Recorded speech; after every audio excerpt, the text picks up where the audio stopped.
जगाच्या मालकाचे उपकार आहेत आपल्यावरती, तेवढी जाणीव ठेवली पाहिजे आपण। भगवंतासाठी थोडं तरी जगत राहिलं पाहिजे हो।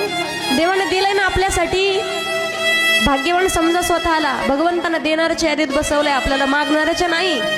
गरीब परिस्थितीतले माणसं पहा, काम केलं तर संध्याकाळी खायला भेटणार आहे। काही काही लोकांना 8व्या पिढीचं कसं होईल याचा प्रश्न पडतो। 8व्या पिढीला काय भेटणार याचा प्रश्न पडतो।